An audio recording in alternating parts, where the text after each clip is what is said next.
Good morning, afternoon, evening, and welcome to Concerned Citizens Presents, a new offering on Village TV. Concerned Citizens of Laguna Woods is an organization committed to peace, social justice, economic equality, and a clean environment.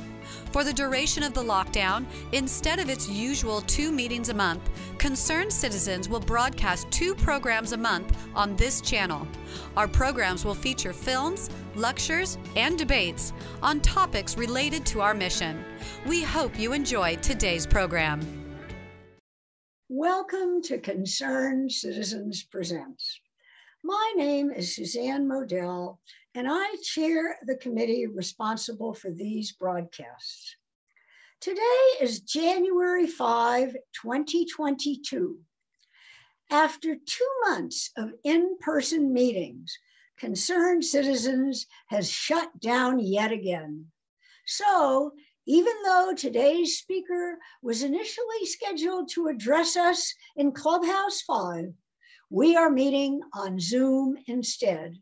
And for at least another month, I will continue to record broadcasts on Zoom, which Village TV will show on Wednesdays, and which are always available on our YouTube channel. So, on to today's speaker.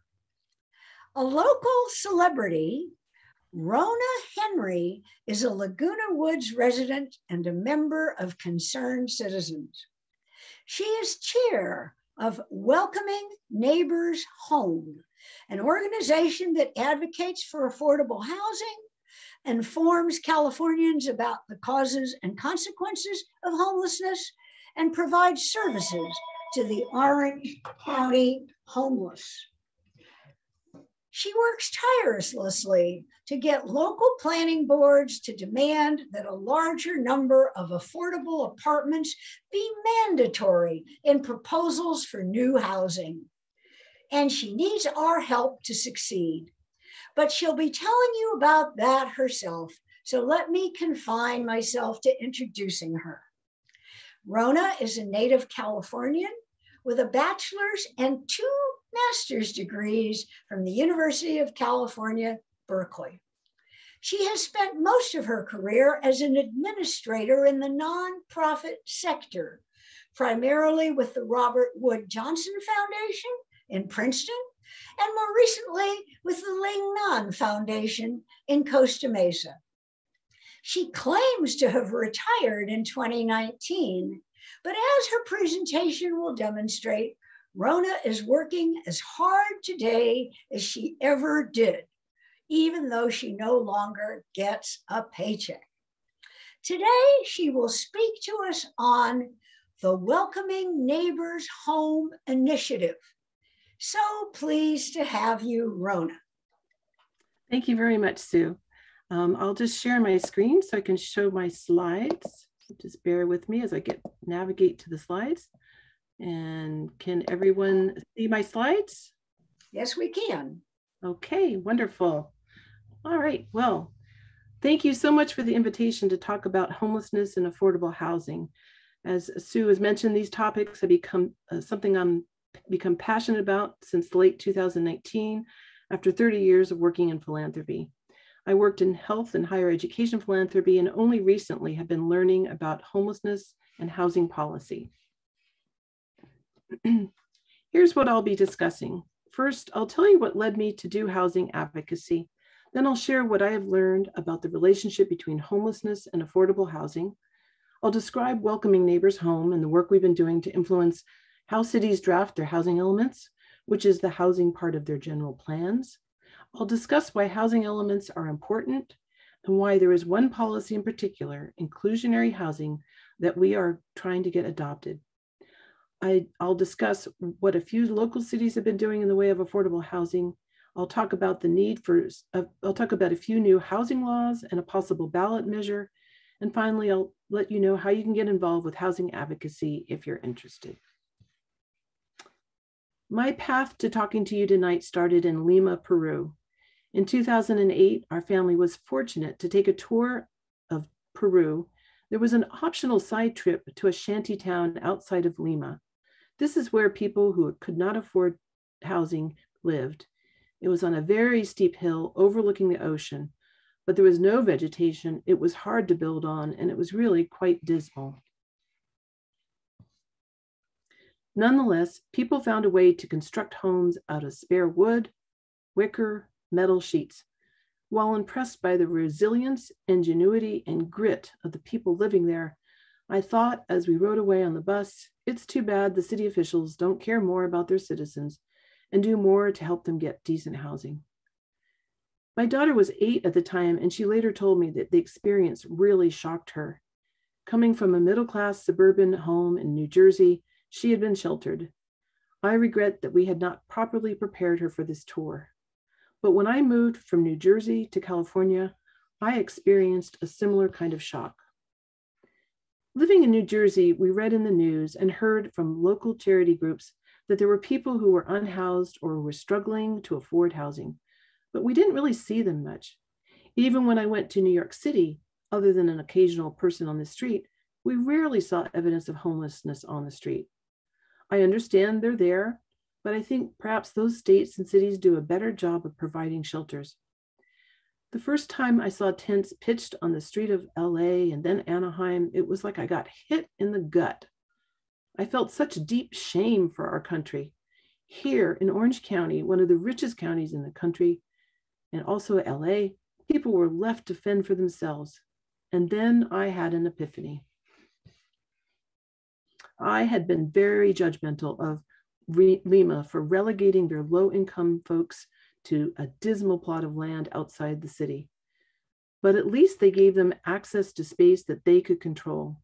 They had a community kitchen. In fact, we stopped on the way there to buy fresh fruits and vegetables to contribute to their kitchen. They were working to install sanitation facilities. They had gotten a medical and dental clinic located nearby. They even had space dedicated for playing basketball for the kids. They were allowed some self-determination, and in the process, they had formed a community and made their conditions better. I bring this up to demonstrate that even if we won't provide housing for people who can't afford it, there are other models of dealing with the problem that may have strengths compared to how we're managing it here. That gut punch of deep shame for my country led me to promise to myself that when I retired, I would work on the issue of homelessness. Fortunately, a few others in my church at Tapestry Unitarian Universalist congregation based in Lake Forest, including our ministers, were also ready to work on the issue. Our first task was to get educated. We attended United Way's Homelessness 101 and Advocacy 101 classes, which I highly recommend. They offer them regularly. We went on an all-day conference organized by United Way and Illumination Foundation on homelessness in Orange County, and were amazed to see about 500 people there. That gave us hope that there were others working on the issue. We attended a 5-day series by UCI, Osher Lifelong Learning Institute, or OLLI, that included a talk by David Snow, who I know has been a speaker for Concerned Citizens. The OLLI series started out with a wonderful art exhibit by Dr. Stu Perlman, a psychiatrist who works in Venice Beach and who started painting portraits of people who literally were outside the door of his office and living in Laguna Beach, in Venice Beach. He's given me permission to use his artwork. I've interspersed his pictures in these slides, not just for visual interest, but to remind us that this issue is affecting real people. We learned that there were nearly 7,000 people who had been counted as unhoused in the 2019 Orange County point-in-time count. The United States Department of Housing and Urban Development requires that communities receiving federal funds from the McKinney-Vento Homeless Assistance Grants Program conduct a count of all sheltered and unsheltered people in the last week of February. You may be interested to know how they get the numbers for this point-in-time count. I know that Sue probably knows the history even better than I, because I understand she knows the person behind this methodology. But as I understand it, every 2 years, the county organizes a group of volunteers to go out for several nights in January and literally comb the county to find and count people who are unhoused. They also survey these folks to understand what their background and circumstances are. It's important to note it's based on the people they can find on those nights. If someone happens to be staying in their car or on a friend's couch the night of the count, They aren't included. So this number is likely to be lower than the real number of people who are without homes. One last thing to say about these numbers. The county is divided into 3 service planning areas. What was interesting to us was how many fewer people were unhoused in the South area, which includes Irvine and the cities south of Irvine. I haven't heard anyone explain this exactly, but I wonder if Irvine's inclusionary housing policy has anything to do with it. More on inclusionary housing policies later. Here were my big takeaways from several months of dedicated learning. Homelessness is solved by having a permanent house, a permanent home. There is a need for permanent supportive housing for those who are chronically homeless and who need additional services such as mental health, addiction recovery, job training, and life skills training. The Housing First policy, which says we should get people into housing and then work on their other issues, is a very effective strategy. I've also been learning that homeless shelters are not the answer. In talking with people who've been unhoused and in shelters for several years, I've come to realize how bad the conditions can be in at least some shelters in Orange County. There is also a need for regular affordable housing, not with wraparound services, because a lot of people are unhoused for economic reasons, both personal economics and system-related economics. Finally, we started to hear that cities were about to update their housing elements, the part of their general plan related to programs and zoning that regulate and encourage housing. We were encouraged to get involved with trying to influence how cities updated their plans. Before I tell you more about the initiative we started, let me share with you a bit more about what we learned about how we got to this point of not having enough affordable housing in Orange County. First, a definition of what is affordable housing according to the government. Housing is affordable when a household spends no more than 30% of income on housing. Now, as our minister has pointed out, many people spend more than 30% on housing, even middle class and upper middle class families. But when you're on the lower end of the income spectrum, you need a base amount for things other than housing. So 30% is probably a good guideline. So thinking about someone with a minimum wage earning $14 per hour or $2,240 per month, their rent should then therefore be no more than $672 per month. Good luck trying to find that here. Even with 2 minimum wage earners in a household, 30% of a combined salary equates to only $1,344. Average rent in Orange County for a 2-bedroom apartment is averaging over $2,000 per month. The math just doesn't work. This graphic shows that to afford a 2-bedroom apartment in Orange County with average rent of $2,053, a person would need to earn a wage of $39.48 per hour. It also shows the average wages of home health aides, childcare workers, retail salespeople, janitors, and medical assistants. Their wages are under $20 per hour. These are our essential workers, and they're struggling. What I worry about when I need in-home care is, will there be workers available to take care of me?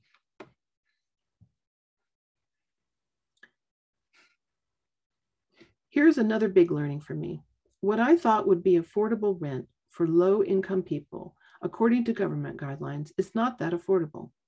HUD and the state define what affordable rents are for various levels of income. Income categories are determined by HUD and are a percentage of the area median income, or AMI. I won't go over this chart in detail, but what I want to point out to you is that the allowable rent for low income, it's $2,689 per month for a 2-bedroom. That's close to market rate. That's why when the Laguna Hills Mall developer was offering 100 low income and 100 moderate income units, we didn't think that was a very significant community benefit in exchange for being able to build an additional 500 units of housing from about 1,000 to 1,500, which is what they were requesting. This is why in our advocacy, we pushed for housing units that are affordable for very low and extremely low income households, because 32% of Orange County households in 2018 were in these lower income categories, basically those earning under $50,000 per year per household. Besides wages not keeping up with the housing costs, the overall supply of government funding to build affordable housing in Orange County has gone down.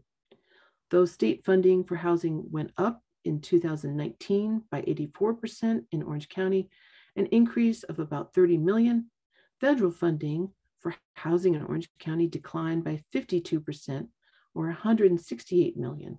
So there was about 137 million less in government funding to support the building of affordable housing that year.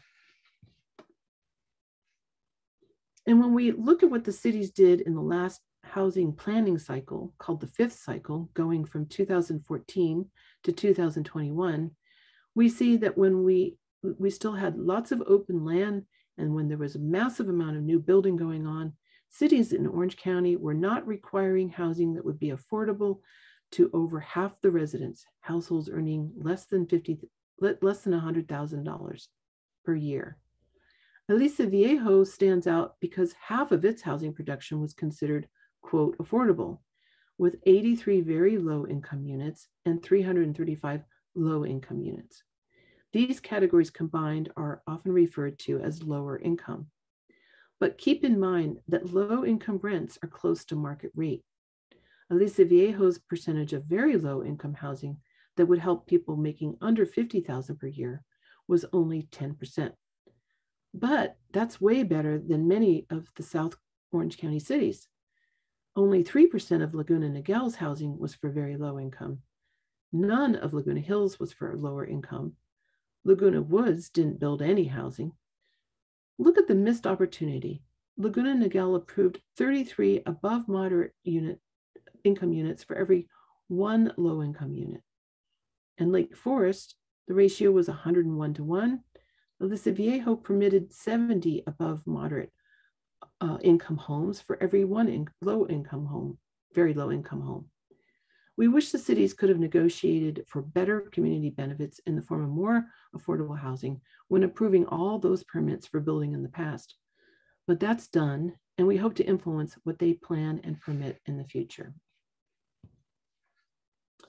Let's take a break from the numbers and let me talk about welcoming neighbors home. This is an initiative that congregates from Tapestry Unitarian Universalist Congregation in Lake Forest started to end homelessness and promote affordable housing. We started in February 2020, the start of the pandemic. Now about half of our volunteers are from outside of Tapestry. I think this is an issue that's resonating with many people, and that's why we're attracting more people to this work. Our initiative has 3 strands of work. We put on educational sessions so people can better understand the issues of homelessness and affordable housing. We know that housing, though it's the answer to homelessness, until it's achieved, our second strand of work is to help people in direct ways with food, clothing, and other supplies. Finally, we've been doing a lot of advocacy work, particularly public comments, which fortunately we've been able to do virtually. Our advocacy efforts have focused in South Orange County, but not including Irvine. We picked this area because this is where most of the Tapestry members live. As I said before we got started, United Way educated us about homelessness. We also attended a number of trainings put on by the Kennedy Commission and YIMBY, which stands for Yes in My Backyard, and other organizations. The Kennedy Commission in particular has been a great resource when it comes to housing policy knowledge. The Kennedy Commission is a nonprofit organization that's been working in Orange County for over 20 years, working in coalition with individuals and organizations to advocate for affordable housing. YIMBY, Yes in My Backyard, and its campaign for fair housing has also been very instructive. That's a newer group, but it's been active in lobbying for laws that would help facilitate affordable housing. We've worked and collaborated with them on public comments and in meetings with city and state governmental staff, including elected officials. Our collaborative approach has broadened to include working with civic groups like the League of Women Voters, Housing is a Human Right OC, and other organizations. Recently, we collaborated on a petition asking cities to be sure to apply for the millions of dollars in funding that is available now from the state, thanks to the ARPA funds, that's the Federal American Rescue Plan Act, which is funding Project Homekey. Project Homekey is a wonderful program that funds the conversion of motels, office buildings, and other structures to become permanent supportive housing. 2 such projects have recently been approved for Costa Mesa. Plus, there are other pots of state money that cities can apply for use of in building affordable housing, but they do need to apply for it. One problem that we've encountered is that cities won't always apply for the funding. We were so happy when concerned citizens of Laguna Woods collaborated with us on a signing of a second letter, which we sent to Laguna Hills City regarding the mall redevelopment. In the letter, we asked the city to be sure to require that at least 15% of the 1,500 proposed housing units to be affordable for people earning less than $50,000 per year. As I said, the developer proposed 100 units for low income and 100 for moderate income. But recall that that's close to market rate. Here, the mall will be generating many jobs that are minimum wage jobs, but including no housing that would be affordable to those earning minimum wage. Sue and I discussed the problem of getting people to accept low-income housing and how the term affordable housing gets people worried. This is true even for churches in the local area. When we were doing the collaborative letter to Laguna Hills, our ministers reached out to Laguna Hills and Laguna Woods churches to ask them to sign on to the letter. Only Christ Community Church in Laguna Hills off of La Paz was willing to sign on to the letter. My minister told me that one minister, who he knew well and respected, told him that when he brought it to his board, there were members who were concerned about bringing, quote, that type of people, i.e. low-income people, to the community. NIMBYism is live and well, even among our church board members. Countering NIMBYism in Lake Forest was our first big accomplishment in welcoming neighbors home. We were able to generate over 30 public comments in favor of the National Corps Mountain View Permanent Supportive Housing Project. This will bring 70 apartments for people with extremely low, very low, and low incomes. This brought out the NIMBY neighbors in droves, but though some had legitimate concerns about parking and traffic, some just made ugly comments, equating people with low incomes with criminals. It was approved by a 3-2 vote, and there was a lot of debate at the city council meeting. Staff from the nonprofit developer, National Corps, later told me, without the political cover that our public comments brought to the discussion, they weren't sure that they would have had enough votes to get it passed. Our second accomplishment has been organizational, but it gives us the structure we need to stay on top of housing developments in the local area. We have a dozen volunteers who monitor the agenda of planning commissions and city council meetings. They're like the canaries in the mine, giving us advance notice of an issue coming up. The involvement of the canaries varies. Some simply monitor agenda. Others have gotten involved with making public comments, having meetings with city council members, city staff, and staff from the California State Office of Housing and Community Development. Some have really dug in and reviewed city housing plans and worked on detailed public comments about the proposed plans. Others have done research on funding sources and other topics to help educate us. They are the key to our advocacy efforts. We can use more canaries, so let me plant that seed with you. It can be a very meaningful volunteer opportunity. Another accomplishment of welcoming neighbors home has been our public comment work.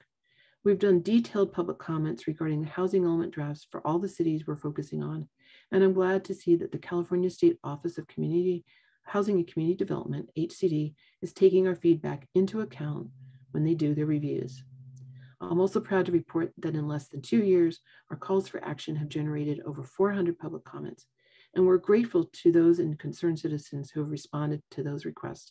I think they've really made a difference, especially in Laguna Hills. Many of you joined us for the Laguna Hills Mall redevelopment hearing last April 27th. In all, we had 56 people writing public comments and over 30 people showing up to make oral comments in favor of affordable housing. We were not the only ones there that night to make comments. The city council had to listen to comments until about 11 p.m. And as I recall, we didn't get out of the meeting until close to 1 a.m. The public hearing was continued to June 24th, and at that meeting, the council decided that the agreement with the developer needed improvement, and they instructed staff to engage a third party to act as negotiator. There were 9 points they wanted renegotiated. Here are the points they wanted renegotiated. A big issue for several city council members was the opportunity for home ownership. Although let's not forget that we really do need a lot of more affordable rentals as well. They wanted more community benefits, such as money for police, city fees, road maintenance support. They also wanted a bigger park. They had architectural concerns, though this was not a huge issue, and concerns about parking. Just barely making it on the list was the fact that they thought it should help the city meet more of its RHNA requirement. That's the RHNA, Regional Housing Needs Allocation, or RHNA. I'll be talking about RHNA more in a little bit, but let's just say this could translate into more affordable housing for the mall. And we were delighted that that made it on the list. The December 14th hearing was postponed to February 8th. While they wouldn't give details of the negotiations, the word is the needle is moving. And I hope that many of you can come to the February 8th meeting, assuming it doesn't get delayed. Come with signs and be present to their discussion to remind the City Council that you still care about this issue. I believe that all of our joint advocacy is starting to move the needle in other ways in Laguna Hills. When the City Council considered the first draft of their housing element, their new housing element, which is their housing plan, one City Council member suggested that the city should enact what he called a RHNA ordinance, which would essentially require that every new housing development include affordable housing based on the city's housing allocation. I will talk about the housing elements and housing allocations in a minute. This idea is similar to an inclusionary housing ordinance, which is a policy that our group has been advocating for.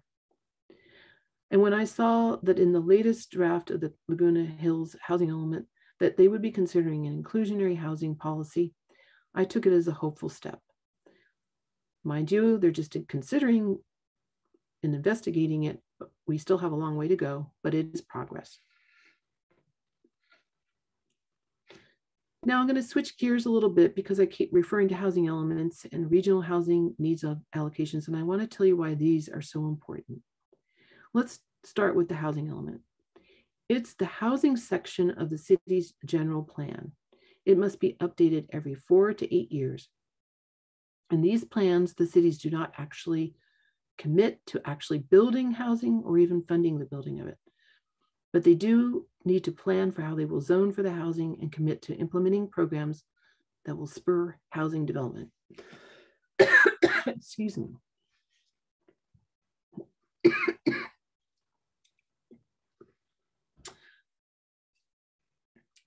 The city's housing element is a plan to which we can hold the cities accountable.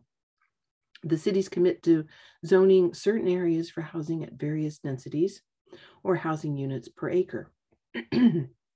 Generally, to be economically feasible, developers need to be able to build at least 30 units, housing units to the acre to make affordable housing pencil out, meaning they'll be able to cover their costs and get a reasonable profit. It's worth noting too that there are nonprofit developers which are able to build even more affordable units because they don't need to generate a profit and they have the expertise to access various governmental funding. Excuse me. This zoning for higher density is important because if developers come in with plans that meet the objective zoning criteria, the city can't legally block the housing. Let me just take a glass of water. The starting point for the drafting of the housing elements is the Regional Housing Needs Allocation, called RHNA for short. The idea is that each jurisdiction needs to provide its fair share of housing, which is affordable at different income levels. Every 8 years, this allocation has been done. We have just completed the 5th RHNA cycle. Cities are now planning for the 6th cycle RHNA, or housing goals. The state has allocated a certain amount of housing to Southern California, The Southern California Association of Governments has been given the power to allocate the housing goals by income level to each city in Southern California.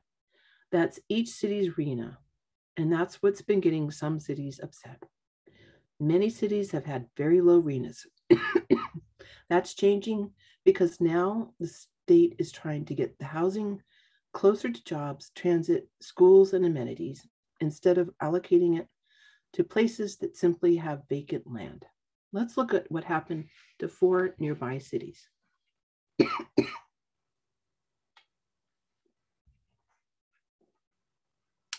Focus here on the first 2 columns of numbers on this chart, listed in green, which compares the total RENA for the 5th versus 6th cycles for Laguna Woods, Laguna Hills, Aliso Viejo, and Laguna Niguel.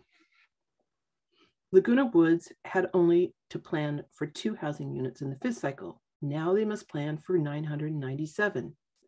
Laguna Hills also used to have a RENA of 2, but now they must plan for 1,985. Aliso Viejo had a RENA of 29, and now they must plan for 1,195. Laguna Niguel went from 182 to 1,207. The other columns in this chart show the housing allocations broken down by income level. For most cities, about 46% of their new housing should be for either very low or low income categories, which combined are referred to as lower income. Some cities appealed the RENA and argued that places like Santa Ana, which has a higher percentage of people with low incomes, should have to provide more and provide for more lower income housing. But there's a methodology that was used to come up with these allocations. Underlying it all is the principle of affirmatively furthering fair housing. From what I gather, they're trying to get the affordable housing more spread out and closer to where the jobs are. They also took into account how much lower income housing was developed in prior cycles by each city.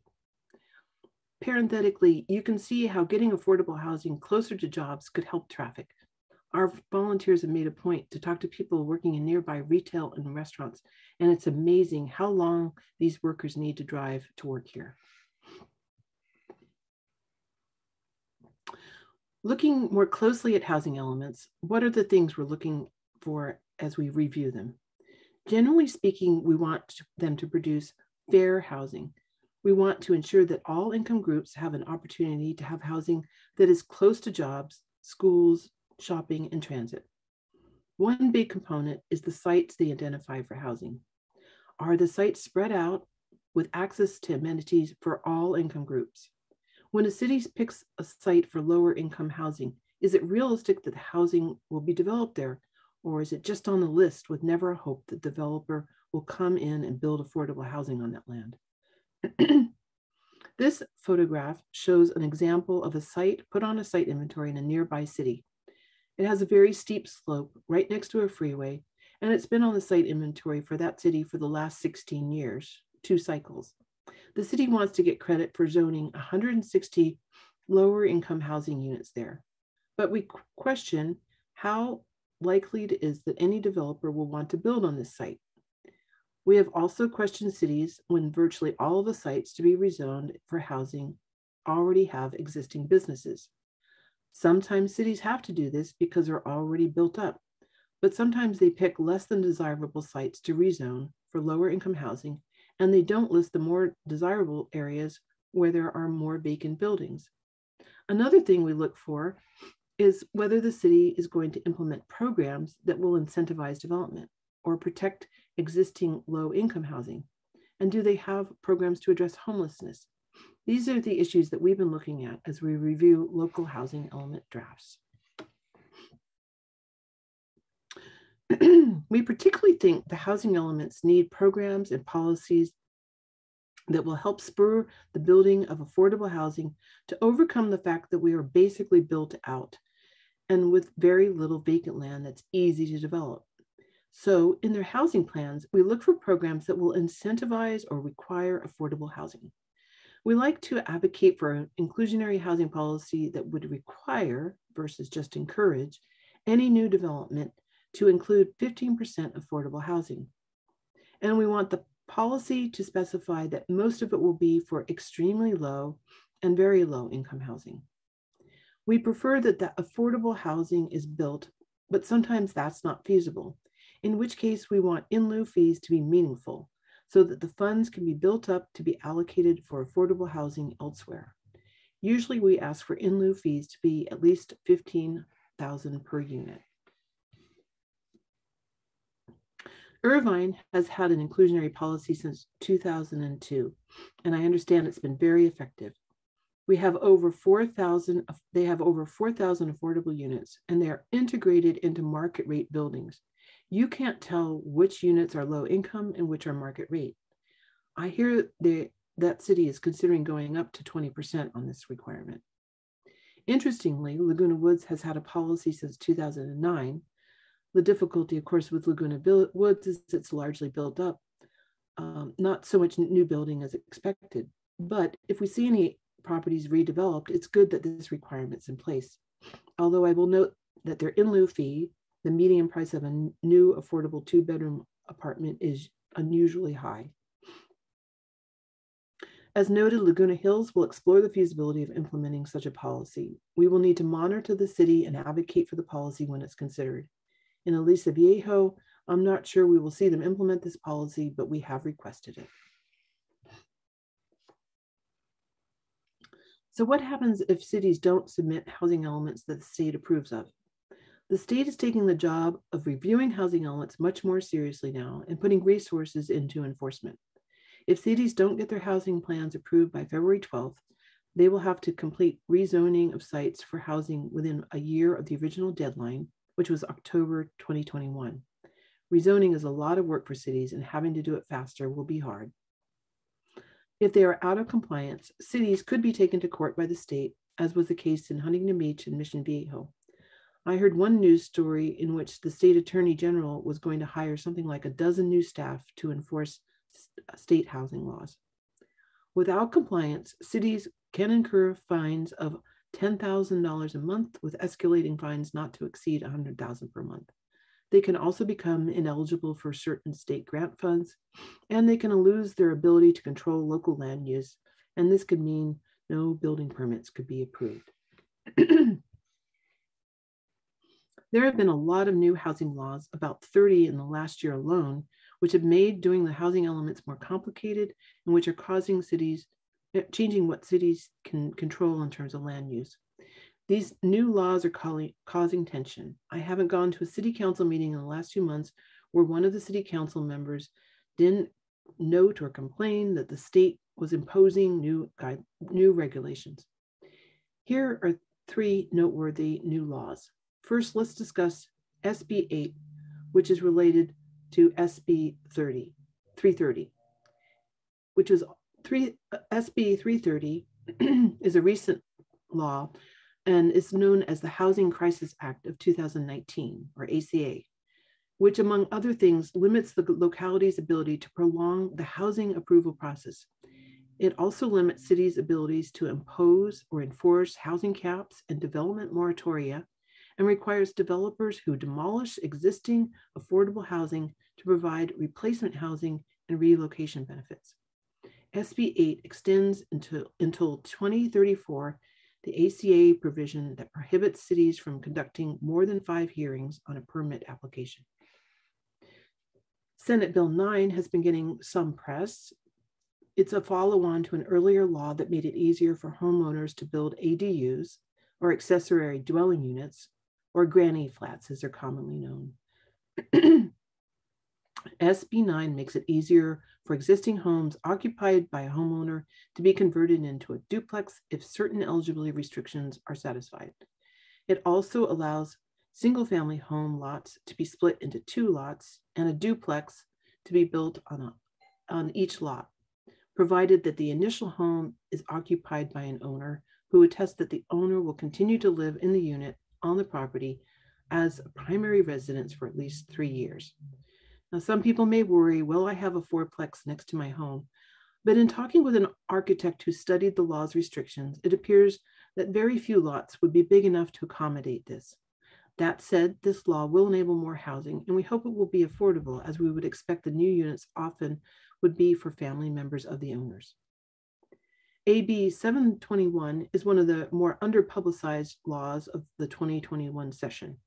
It makes any recorded covenants, conditions, and restrictions, known as CC&Rs, that restrict the number, the size, or location of residents that may be built on a property, or that restrict the number of persons or families who may reside on the property, unenforceable against the owner of a 100% below market rate housing development that is affordable to lower income housing.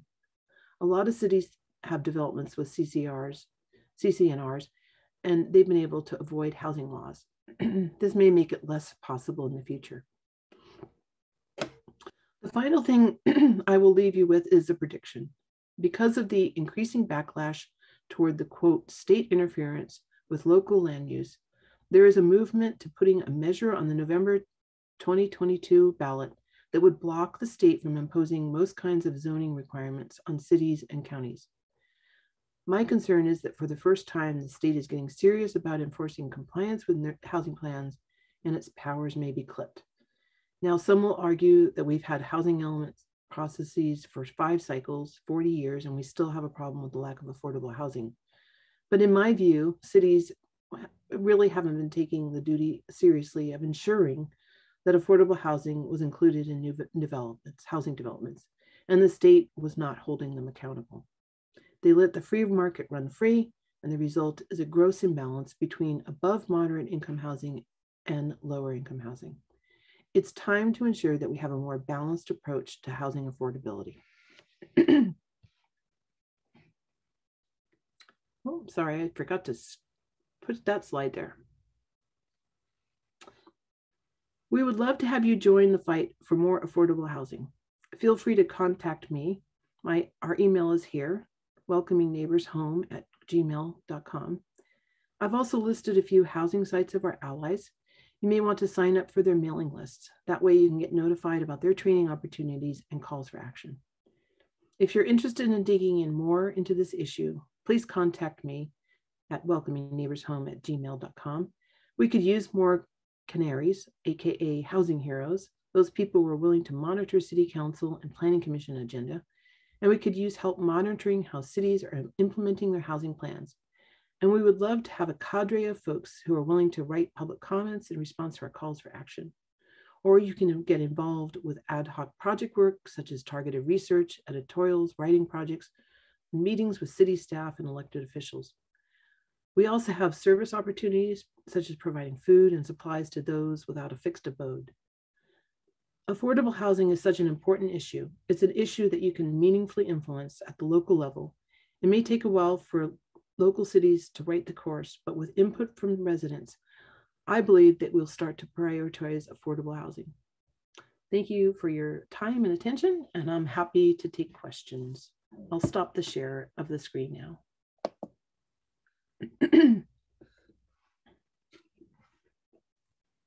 Well, thank you very much. That was a beautiful set of slides. I must say, one of the nicest that I believe we've seen on this program. If someone would like to unmute themselves, I have some questions, but Joanne, would you have a question that you might like to ask? We have an audience here.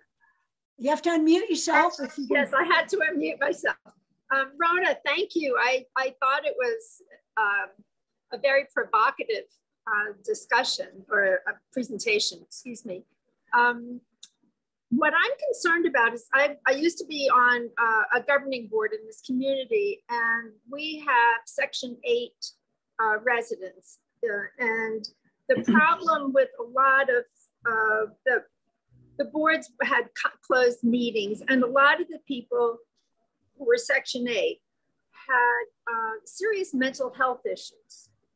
And I think if you were going to ask for housing, you have to ask for the medical services that unfortunately, a lot of the low-income housing people are requiring more than we have. Is that part of part of what's mandated now? Is that?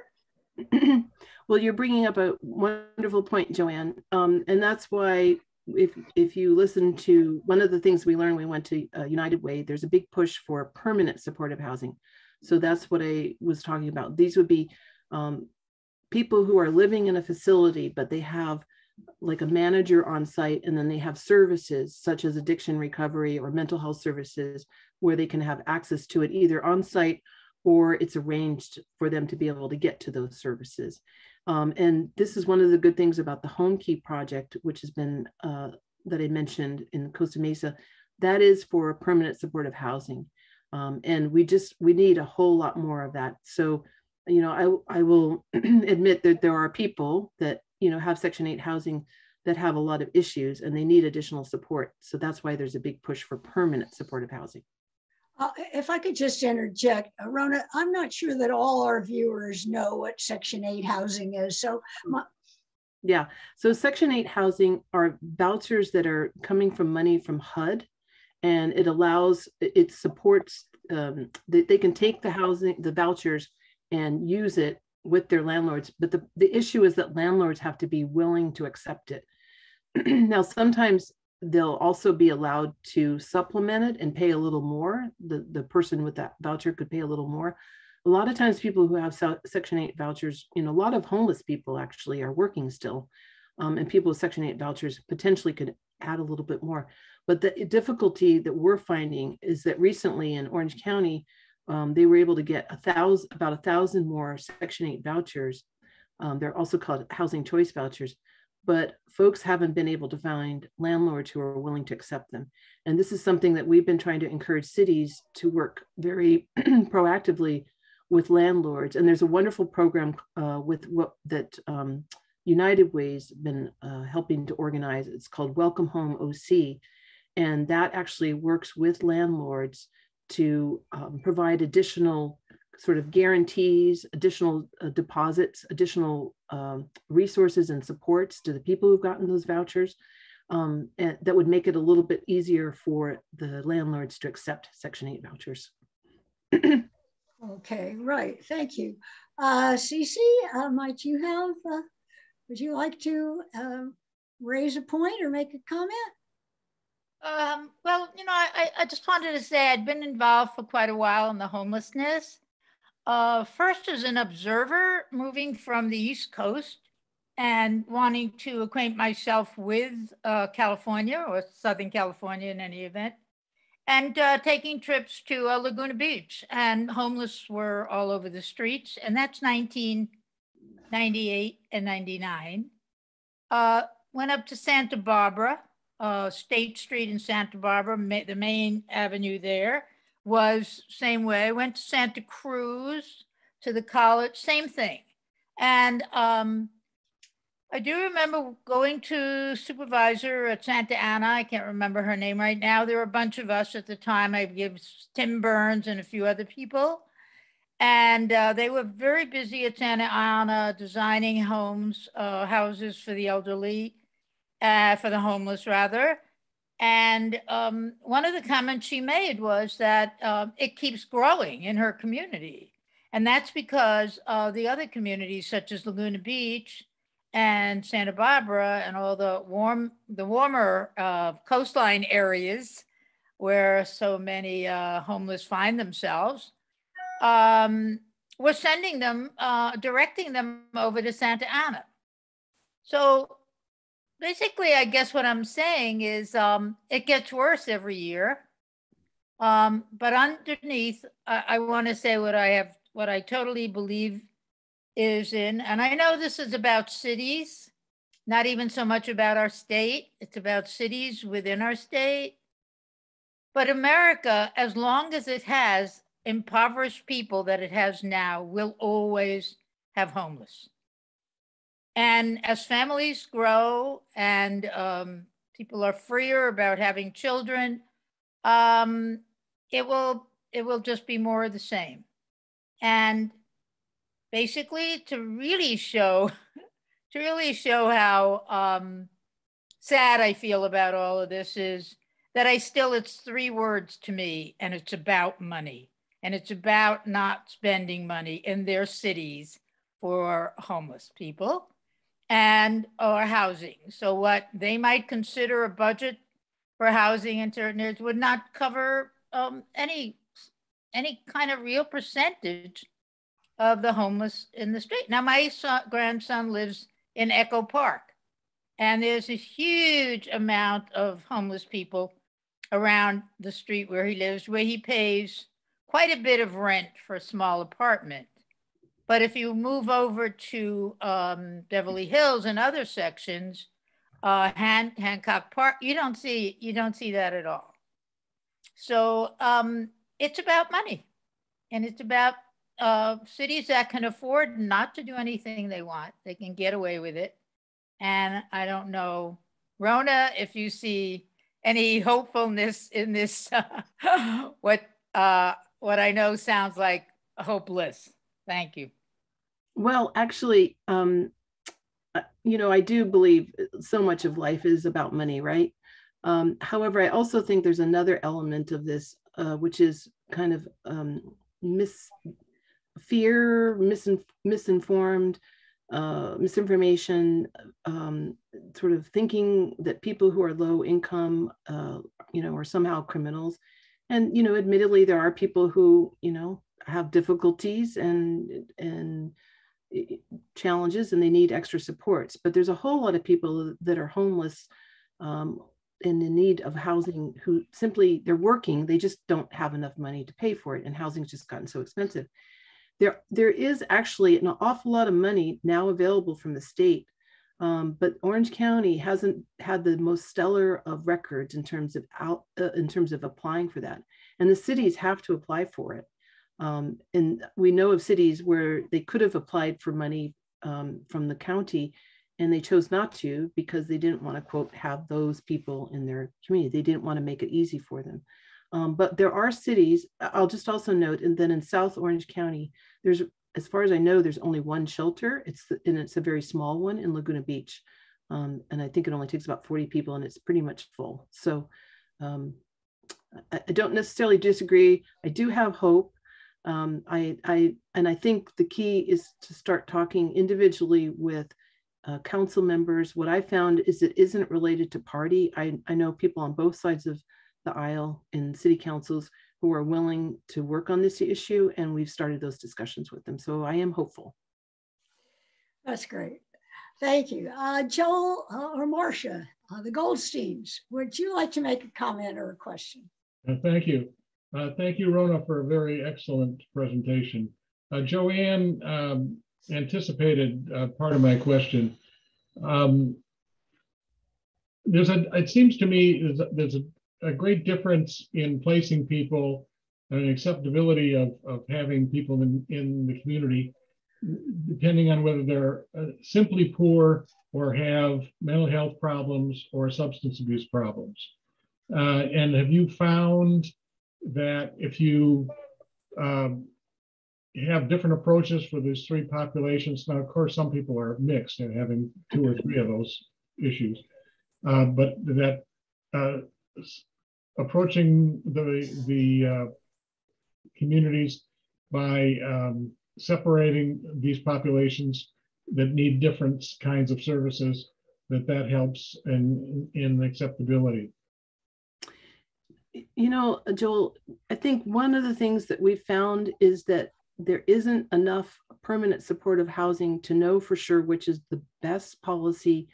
But in studies of other cities, other states that have implemented what they call the housing first policy, which is you get people into housing and then you deal with their other issues, that's been proven to be very effective.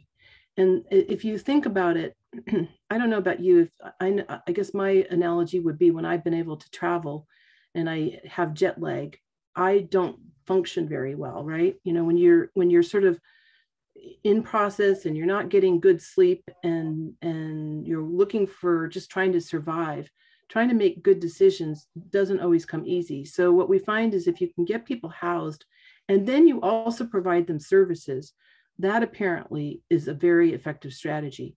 But unfortunately, we have so little permanent supportive housing here. We haven't really been able to test that here in Orange County. So that would be why we're pushing for more housing. We see that as the solution. Great. Okay, well, I'm afraid we're just about out of time, so we're going to have to wind this program down.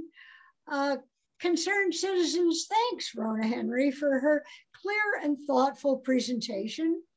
Her slides are exceptionally well crafted. And we thank you, our audience, including those of you who joined us on Zoom for this informative discussion. To join the fight for affordable housing, please go to welcomingneighborshome.org. And you will see places to click there that can help you to find out where you can pitch in. Meanwhile, for the foreseeable future, please plan to join me for forthcoming episodes on Concerned Citizens Present.